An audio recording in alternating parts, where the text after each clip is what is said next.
London, 1851. Prudence Barrington clutched the crumpled newspaper in her gloved hands, the black ink smudging onto her once pristine white gloves. Her eyes scanned the society column for the third time, hoping that somehow the words would rearrange themselves into something kinder. Miss P. Barrington, former governess to the esteemed Whitmore family, was dismissed yesterday under circumstances most scandalous. Sources close to the household report that improper relations with a married gentleman visitor have led to her immediate removal. Society must protect itself from those who would undermine the moral fabric upon which our great nation stands. The words remained unchanged, condemning and cruel. Prudence felt her throat tighten as she sat on a wooden bench in St. James's Park, the autumn air crisp around her.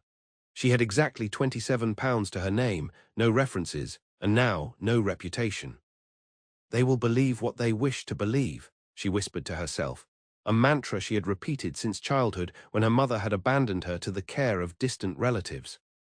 The truth matters little when a story is more entertaining. Prudence had always believed that if she lived virtuously, if she kept her head down, worked diligently, and never caused trouble, the world would treat her fairly in return. Now at 23, she understood the bitter truth. Virtue was no shield against malice. The Whitmore incident had been entirely innocent. Mr. Calloway, a business associate of Mr. Whitmore, had merely stumbled in the hallway. Prudence, happening upon him at that exact moment, had reached out to steady him.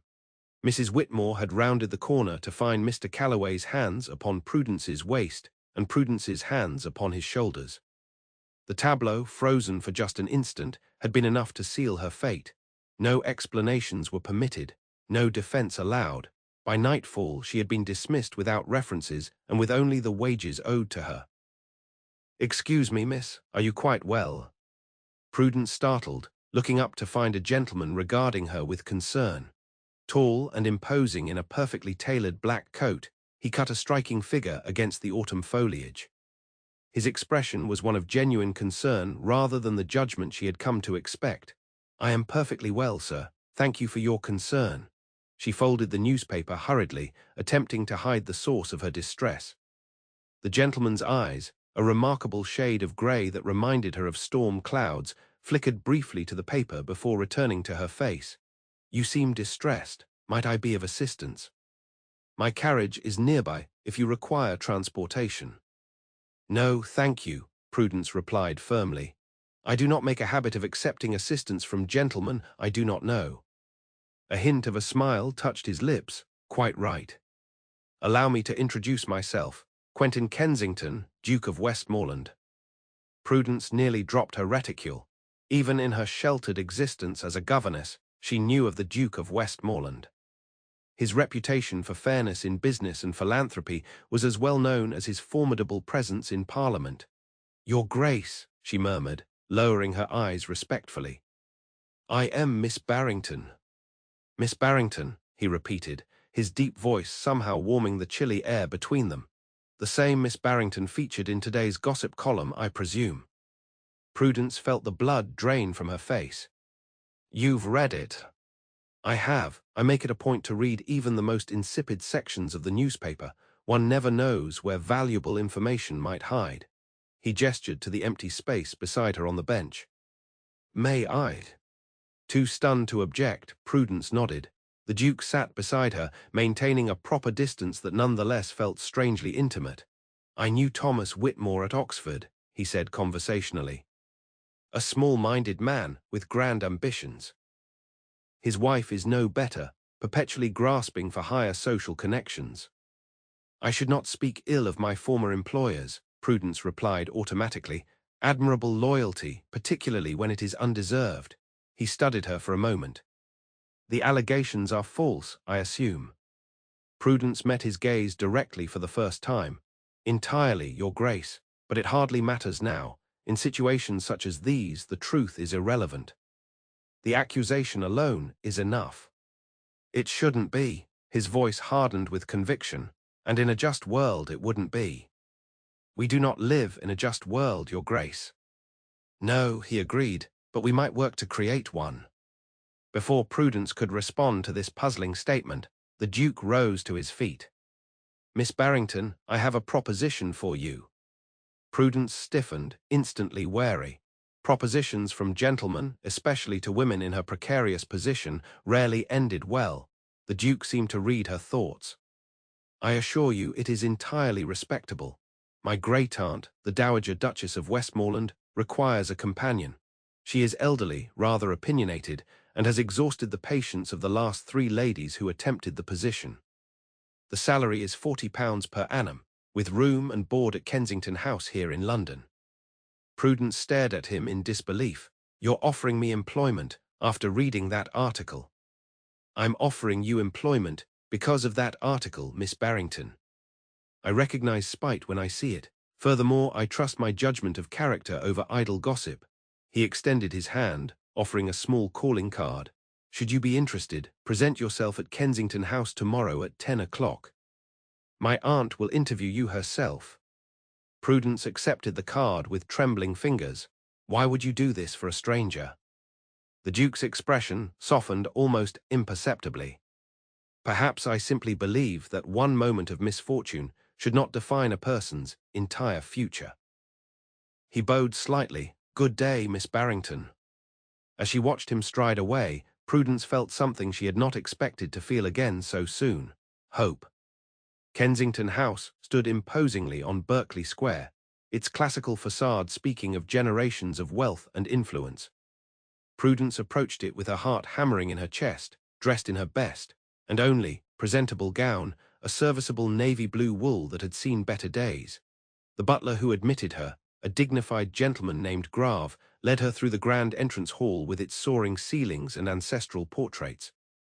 Prudence felt the weight of history pressing down upon her, generations of Kensingtons watching her progress with painted eyes. Miss Barrington to see the Dowager Duchess, Grave announced, ushering her into a sunny morning room where an elderly woman sat regally by the window. Lady Augusta Kensington, Dowager Duchess of Westmoreland, had the same storm-grey eyes as her great-nephew, though hers were sharpened by decades of observing society's follies. Her silver hair was arranged in an elaborate style that might have been fashionable 20 years prior, and she wore a gown of rich purple that spoke of her refusal to fade into the background of widowhood. "So you're the girl Quentin found in the park," she declared without preamble. "Come closer, child. My eyes aren't what they once were." Prudence approached, curtsying deeply. "Your Grace." "Sit," the Dowager commanded, pointing to a chair positioned directly across from her own. "Now, let us be frank. I am 82 years old, arthritis plagues my joints, and I have no patience for simpering or false modesty. I require a companion who can read aloud without mumbling, write letters without atrocious spelling, and converse intelligently on topics beyond the weather and fashion." "I believe I can satisfy those requirements, Your Grace," Prudence replied. "We shall see." The Dowager picked up a book from the table beside her. "Read the marked passage, if you please." Prudence accepted the volume, Gibbon's Decline and Fall of the Roman Empire, and found the ribbon marking a particularly dense passage on senatorial procedures.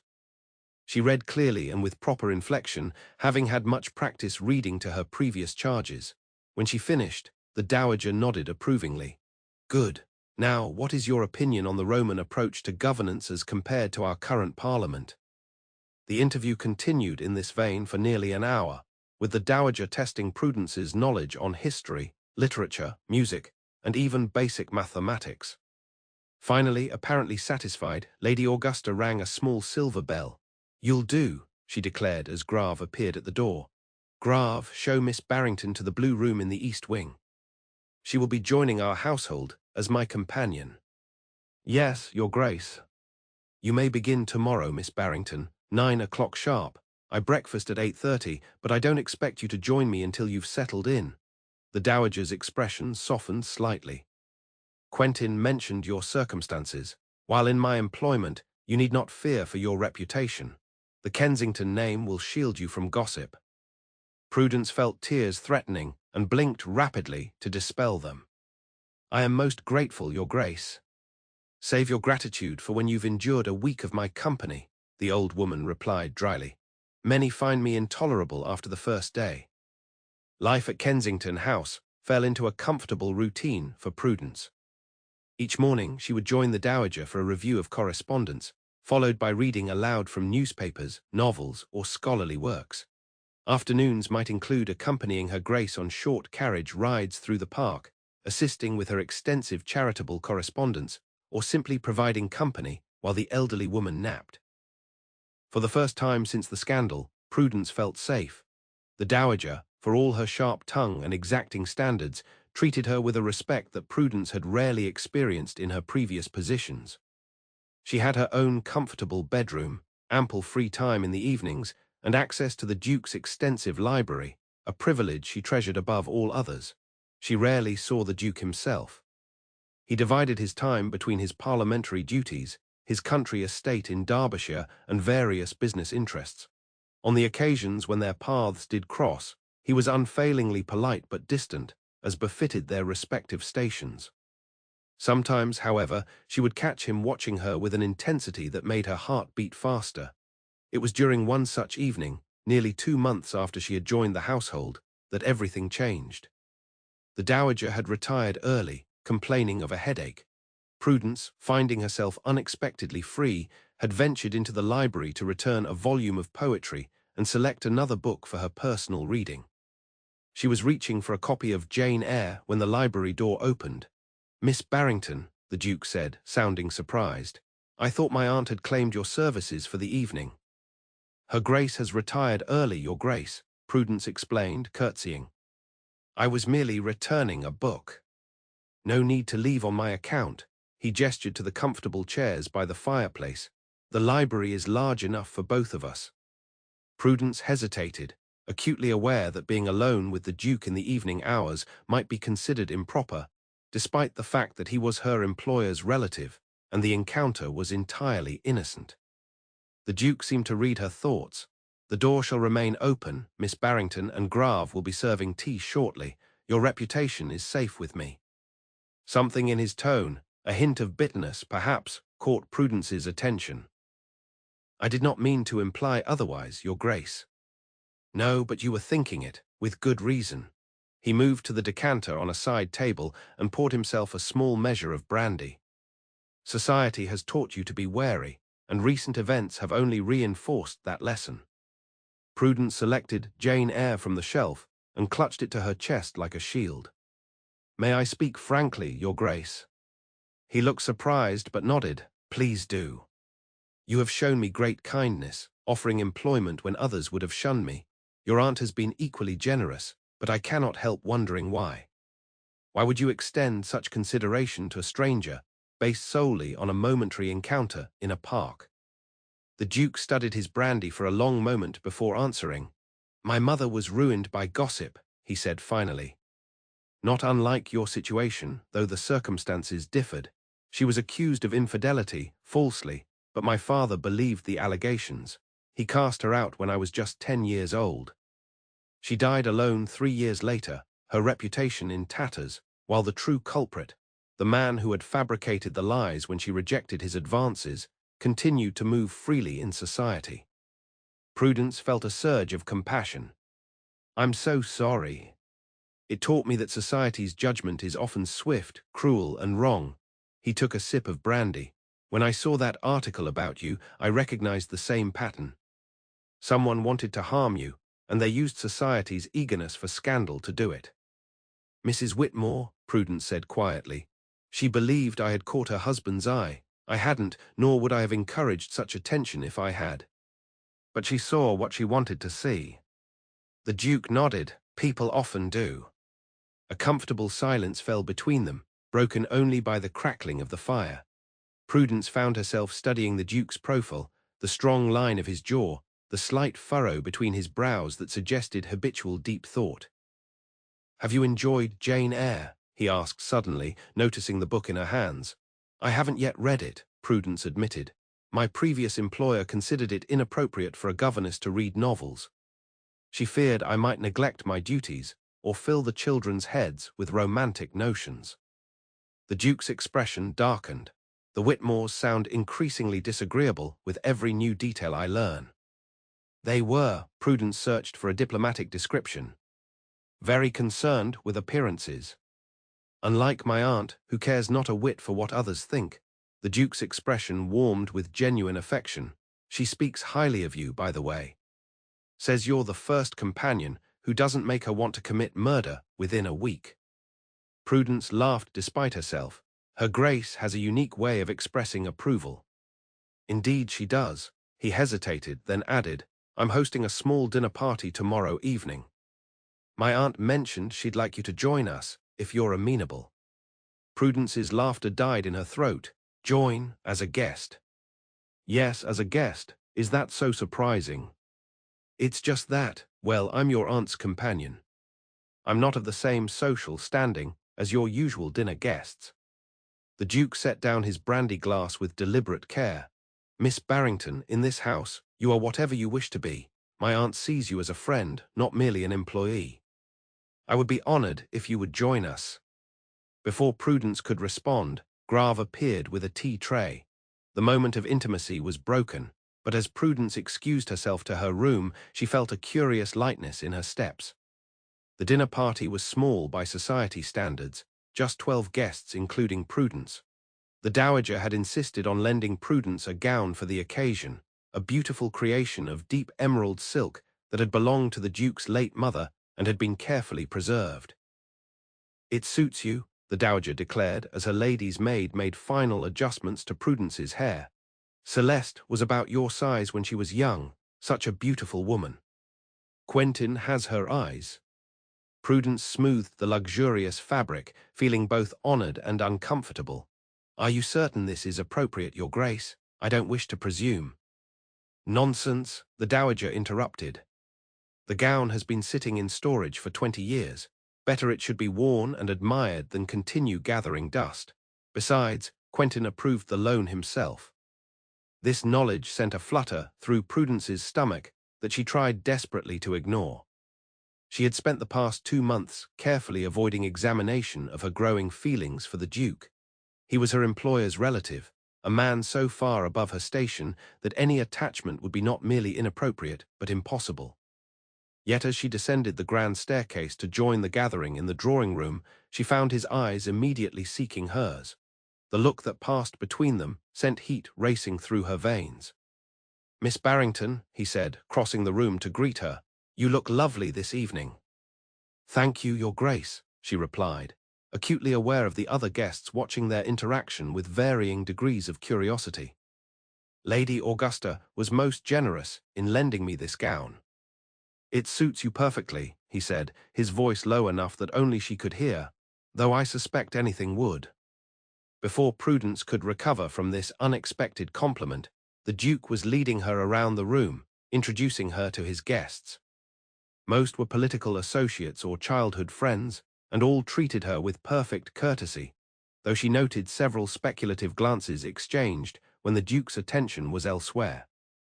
Dinner was an elaborate affair, with 7 courses served in the grand dining room beneath a chandelier that cast diamond-like reflections across the table. Prudence found herself seated between an elderly viscount with a keen interest in botanical specimens and a middle-aged baronet who spoke enthusiastically about railway investments. Both gentlemen treated her as if she were a lady of quality rather than a paid companion following the Duke's lead. It was during the dessert course that disaster struck. Miss Barrington, came a cold female voice from across the table. I thought I recognized you. Weren't you formerly employed by the Whitmores? Prudence looked up to meet the calculating gaze of Lady Caroline Preston, wife of one of the Duke's parliamentary colleagues. She felt the blood drain from her face as conversation around the table faltered. I was, Lady Preston, she acknowledged, her voice remarkably steady despite the sudden hammering of her heart.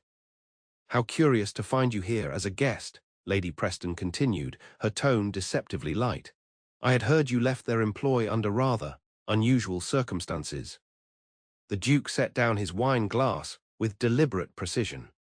Miss Barrington is currently my aunt's companion and is here at our express invitation, Lady Preston. Of course, Your Grace, Lady Preston replied with a thin smile. I meant no offense, I simply recalled there was some unpleasantness. Gossip, the Dowager Duchess said sharply from her place at the foot of the table. malicious and unfounded. I have found Miss Barrington to be a young woman of exceptional character.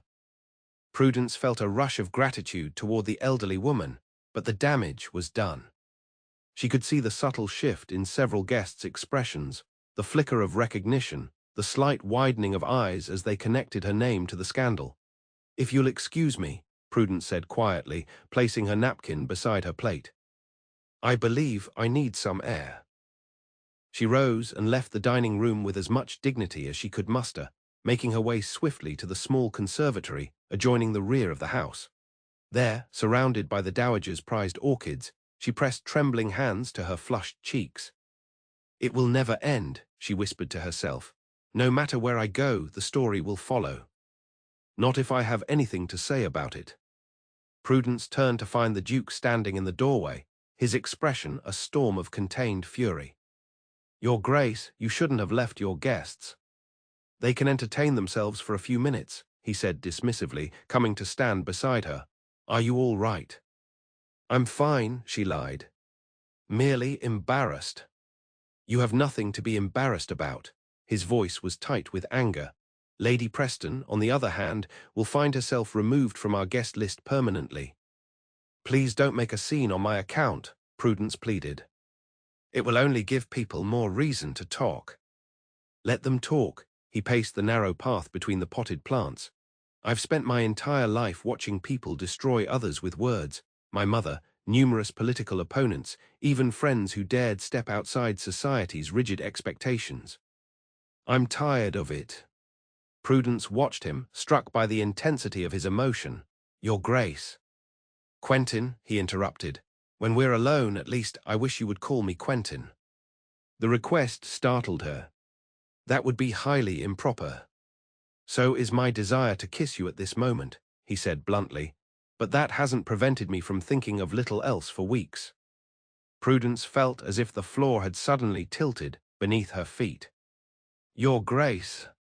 "Quentin," he insisted, moving closer. "Quentin," she conceded, her voice barely above a whisper, "you cannot say such things." "Why not?" "Because of our different stations. Because of some false scandal that neither of us believes."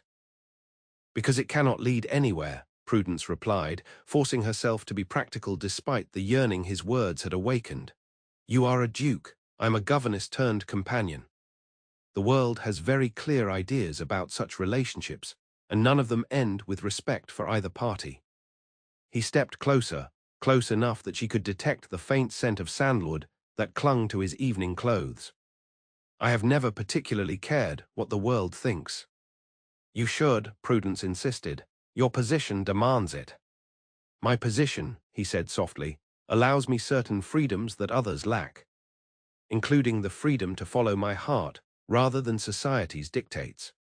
Before Prudence could formulate a response to this shocking declaration, the conservatory door opened again. Grave stood there, his normally impassive face betraying a hint of urgency. "Your Grace, forgive the interruption. Lady Augusta has taken ill. She's asking for Miss Barrington." Prudence was already moving toward the door. "Has the doctor been called?" "Yes, miss, he's on his way." The Duke followed close behind. "What happened?" She seemed well at dinner. "She complained of chest pain, Your Grace, and difficulty breathing," Grave explained as they hurried through the house. "Miss Paulson has helped her to bed." They found the dowager propped up on pillows, her face alarmingly pale and her breathing labored. Miss Paulson, her lady's maid, was pressing a cool cloth to her forehead. "There you are," the dowager gasped upon seeing Prudence. "Thought that Preston woman might have driven you out into the night." "It would take more than Lady Preston to chase me away," Prudence assured her, taking the cloth from Miss Paulson and gently bathing the elderly woman's temples. "Lie still now, the doctor is coming." The Duke approached the bed, taking his great-aunt's frail hand in his. "What can I do, Aunt?" "Send those vultures home," she wheezed. "And don't let them gossip about the girl. She's a good one, Quentin, best I've had." "I know," he said, squeezing her hand gently. "Rest now, I'll take care of everything." As the Duke left to make his apologies to the dinner guests, Prudence continued to tend to the dowager. The elderly woman drifted in and out of consciousness, but her grip on Prudence's hand remained surprisingly strong. "Don't let him push you away," the dowager murmured during one lucid moment. "He's like his father, proud and stubborn. But he has his mother's heart, too tender by half." "Hush now," Prudence soothed. "Save your strength." The doctor arrived shortly thereafter, examining the dowager with grave efficiency before administering a tincture to ease her breathing. After a brief consultation with the Duke in the hallway, the doctor departed with a promise to return in the morning. "A minor heart episode," the Duke explained to Prudence, who had remained faithfully at the dowager's side. "Not uncommon at her age, but concerning nonetheless. He believes she'll recover with rest, but her age makes any illness serious," Prudence finished for him. "I understand. I'll stay with her tonight." "You don't have to." "I want to," Prudence insisted. "Please let me do this." Something in her tone must have conveyed her determination, for the Duke nodded. "Very well. But I'll have a cot brought in so you can rest too, and I'll be just down the hall if you need me."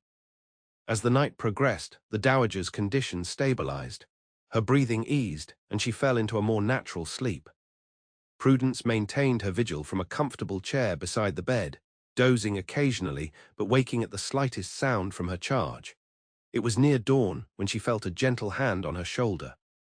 Opening her eyes, she found the Duke looking down at her with an expression of such tenderness that it made her breath catch. "You should get some proper rest," he whispered. "I'll sit with her for a while." "I'm fine," Prudence protested, though her stiff neck and aching back suggested otherwise. "You're exhausted," he countered, helping her to her feet. "Aunt Augusta would be the first to scold you for neglecting yourself on her account." As if on cue, the dowager stirred. "Is that Quentin making a nuisance of himself?" she asked, her voice weak but clear. "How are you feeling?" the Duke asked, moving to her bedside. "Like I've been trampled by a carriage," she grumbled, "but I'm not dead yet, so that's something." Her sharp eyes moved from her great-nephew to Prudence. "You've been here all night, haven't you? You look terrible, child. Go to bed." Prudence couldn't help but smile. "If you're well enough to insult me, Your Grace, I believe you're on the mend." "Impertinence," the dowager muttered, but there was affection in her tone. "Go on, both of you. Miss Paulson can sit with me while you get some rest." In the hallway outside the dowager's chambers, Prudence found herself suddenly overwhelmed by exhaustion. She swayed slightly on her feet, and the Duke's arm immediately came around her waist to steady her. "Careful," he murmured, his voice close to her ear.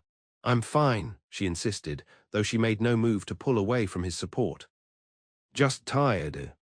"Allow me to escort you to your room," he said, his arm remaining firmly around her waist as they walked slowly down the corridor. In the pre-dawn light filtering through the windows, the house felt suspended in time, neither night nor day, a liminal space where normal rules might not apply. Perhaps that explained why Prudence permitted the Duke's arm to remain around her, why she leaned into his strength as they walked in silence. At her door, he finally released her, though his hand lingered at the small of her back. "Thank you for staying with her," he said softly. "She's very fond of you, you know." "And I of her," Prudence replied truthfully. "She's been kinder to me than anyone since my parents died." "She sees your worth," the Duke said, his gaze so intense that Prudence had to look away. "As do I." Before Prudence could respond, he had taken her hand and pressed a kiss to her knuckles, a gesture far more intimate than the formal courtesy it mimicked. "Rest well, Prudence," he murmured, using her given name for the first time. Then he was gone, striding down the hallway toward his own chambers, leaving her standing breathless at her door. The dowager's illness marked a turning point. As the elderly woman recovered her strength over the following weeks, the household settled into a new rhythm, one that increasingly included the Duke. He cancelled a planned trip to his country estate, citing parliamentary business that required his presence in London, but Prudence often found him at home in the afternoons, joining his aunt and herself for tea or accompanying them on short carriage rides as the dowager's strength returned. These encounters were charged with an unspoken awareness that grew more difficult to ignore with each passing day. The Duke's gaze would linger on Prudence when he thought she wasn't looking. Their hands would brush when passing teacups or books. Conversations between them flowed with an ease that belied their different stations. The dowager watched these developments with poorly concealed satisfaction, often manufacturing reasons to leave them alone together. "My shawl, Prudence, I believe I left it in the library. Quentin, do show her where I might have put it," she would say, despite the fact that her shawl was clearly visible on the chair beside her. It was during one such engineered moment of privacy, nearly a month after the dinner party, that the precarious balance between them finally shifted. The library, as always, was their sanctuary. The dowager had claimed fatigue and retired early, insisting that Prudence should continue the novel they had been reading aloud so that she might tell her the important parts tomorrow.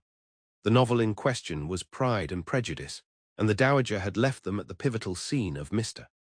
Darcy's first proposal. "Shall I continue reading?" Prudence asked, settling into her usual chair near the fire. "Please," the Duke replied, taking the seat opposite her. "Though I suspect my aunt's sudden fatigue had more to do with the approaching proposal scene than any genuine tiredness." Prudence felt her cheeks warm. She is rather transparent in her matchmaking attempts. "Does that trouble you?" he asked, his grey eyes intent upon her face. Prudence hesitated, then decided on honesty. "It troubles me that she may be encouraging hopes that cannot be fulfilled." "Why can they not be fulfilled?" he challenged gently. Prudence set the book aside, no longer pretending that this conversation was about Jane Austen's characters. "You know why. You are a duke. I am your aunt's companion, formerly a governess, with a tarnished reputation and no family connections worthy of mention." "And if none of that mattered to me?" he asked, leaning forward in his chair. "It should matter," Prudence insisted, though her heart raced at his words. "Your position, your responsibilities to your title and estates." "My happiness," he interrupted firmly. "Does that not also matter?" Prudence stood, too agitated to remain seated. "Of course it matters, but happiness based on impulse rarely lasts, Your Grace." "Quentin," he corrected automatically, rising to his feet as well. "And this is not impulse, Prudence. I have known you for nearly 4 months now. In that time I have observed your kindness, your intelligence, your integrity. I have watched you care for my aunt with genuine affection, not merely dutiful attention. I have seen you maintain your dignity despite unjust accusations." He moved closer, close enough that she could see the tiny flecks of blue in his grey eyes. "I have also seen you avoid looking at me when you think I might notice your interest. I've watched you distance yourself whenever our conversation becomes too personal. I've observed your careful adherence to propriety, even when we both know our feelings have long since crossed that boundary." Prudence felt as if she couldn't breathe properly. "What exactly are you saying?" "I'm saying," he replied, taking her hands in his, "that I am in love with you, Prudence Barrington, deeply, irrevocably in love. And I believe, I hope, that you might return those feelings despite your best efforts to deny them." The words she had both longed for and dreaded hung in the air between them. Prudence knew she stood at a crossroads.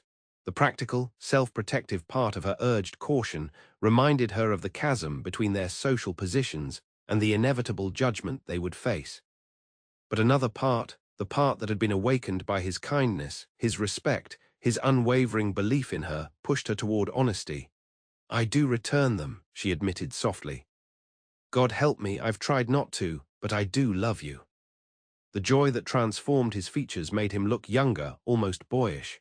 He raised her hands to his lips, pressing fervent kisses to her knuckles. "Then marry me," he said.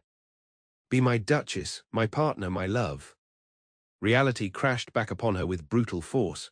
"It's impossible. You must see that. Your peers would never accept me. The scandal of my past." "A false scandal that we can disprove," he interrupted. "How?" Prudence asked, bewildered. "Mrs. Whitmore's word against mine." "Not quite." The Duke released her hands reluctantly and crossed to his desk, unlocking a drawer and retrieving a folded letter. "This arrived yesterday. I was waiting for the right moment to show you." Prudence accepted the letter with trembling fingers and read, "To His Grace, the Duke of Westmoreland. I write with a troubled conscience regarding Miss Prudence Barrington, formerly in our employ. It has come to my attention that my wife fabricated allegations against Miss Barrington out of unfounded jealousy. Mr. Calloway, the gentleman involved in the incident, has privately confirmed to me that Miss Barrington's actions were entirely innocent. She merely prevented his fall when he stumbled in the hallway. My wife's vindictive nature led her to twist this innocent encounter into something scandalous, and I am ashamed to admit I did not question her version of events. Miss Barrington's dismissal was unjust, as was the damage to her reputation that followed. I understand Miss Barrington is now employed in your household. Please convey to her my sincere apologies and inform her that I have instructed our solicitor to provide a letter of reference attesting to her excellent character and service during her time with us. I remain, Your Grace's humble servant, Thomas Whitmore. Prudence looked up from the letter in disbelief. How did this happen? I may have had my solicitor make inquiries, the Duke admitted, and Mr. Calloway, when approached directly, proved to have more integrity than the Whitmores. He confirmed your account and confronted Whitmore with the truth. You did this for me, Prudence whispered, tears threatening. I would do far more, he said simply. I told you once that I recognized spite when I saw it. I couldn't save my mother from similar accusations, but I could fight for your reputation. The letter trembled in Prudence's hands. Even with this, society will talk. A duke marrying his aunt's companion. Let them talk, he said firmly. My position, which you so often remind me of, gives me the privilege of occasionally flouting convention. Besides, you'll find that much of society follows the lead of those with power and influence. If I declare that Miss Prudence Barrington is worthy of becoming a duchess, many will fall in line simply to curry favor. And those who don't will not be welcomed at Kensington House, he said with finality, or at Westmoreland Park, or at any other property I own. His expression softened as he took her hands once more. I don't pretend it will be easy, Prudence. There will be those who snub you, who whisper behind their fans. But there will also be those who recognize your worth as I do. My true friends have already done so. Prudence thought of the Dowager Duchess, of her fierce defense at the dinner party. Your aunt has been plotting this match almost since the day you arrived, he confirmed with a smile. She told me last week that if I didn't propose soon, she would do it for me. A startled laugh escaped Prudence. She wouldn't. She absolutely would. His smile faded to seriousness. Prudence, I am asking you to take a risk, to brave potential censure for the chance at happiness, our happiness together. I promise to stand beside you, to defend you, to cherish you for as long as I live. Will you marry me? Prudence looked into his eyes and saw the future they might build together, a future based on mutual respect, shared values, and genuine love. The path would not be easy, but when had her path ever been easy? At least this time she would not walk it alone. Yes, she said, her voice growing stronger with conviction. Yes, Quentin, I will marry you. The kiss that followed sealed their promise, tender at first, then deepening with the passion they had both suppressed for too long. When they finally parted, both breathless, the Duke rested his forehead against hers. I believe, he murmured, that my aunt will be miraculously recovered by morning when we share our news. Prudence laughed, joy bubbling up inside her. No doubt she'll claim full credit for the match. And she'll deserve it, he acknowledged, brushing a strand of hair from Prudence's face with gentle fingers. Though I would have found my way to you eventually, with or without her meddling. Would you, Prudence asked, suddenly serious, if we had met differently, if I had remained just a governess with a tainted reputation? I would have recognized your worth regardless of circumstance, he interrupted firmly. Some things are meant to be, Prudence. Some people are meant to find each other, despite all obstacles. As she leaned up to kiss him again, Prudence finally allowed herself to believe that perhaps he was right. Perhaps, after a lifetime of believing that virtue alone was not enough to secure happiness, she had found a man who saw beyond society's narrow judgments to the truth of her character. In his arms, surrounded by books in the warm library that had become their sanctuary, Prudence Barrington, soon to be Duchess of Westmoreland, felt the last of her doubt melt away, replaced by the certainty that love, when true and steadfast, could indeed overcome all obstacles. Their wedding, held 3 months later in the private chapel at Westmoreland Park, was attended by only a select group of friends and family. The Dowager Duchess, resplendent in royal purple, proclaimed it the only sensible decision Quentin has ever made, before dabbing suspiciously at her eyes with a lace handkerchief. Society gossips predicted disaster, of course. They whispered about the former governess who had somehow ensnared a duke. They speculated about scandals and improprieties. Some even wagered on how quickly the marriage would end. But as the years passed, the whispers gradually faded. The Duke and Duchess of Westmoreland proved to be a formidable partnership, he in Parliament fighting for social reforms, she overseeing educational initiatives for young women without means or family connections. Together, they created a household known for its warmth and inclusivity rather than rigid adherence to social hierarchies. And if some doors remained closed to them, they found they didn't particularly miss what lay behind them. "No regrets?" Quentin asked his wife on their 5th anniversary as they stood together in the library where he had proposed.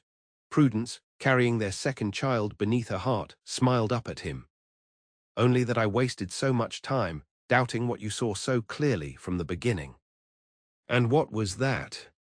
"That sometimes," she said, rising on tiptoe to kiss him, "love is the only truth that matters."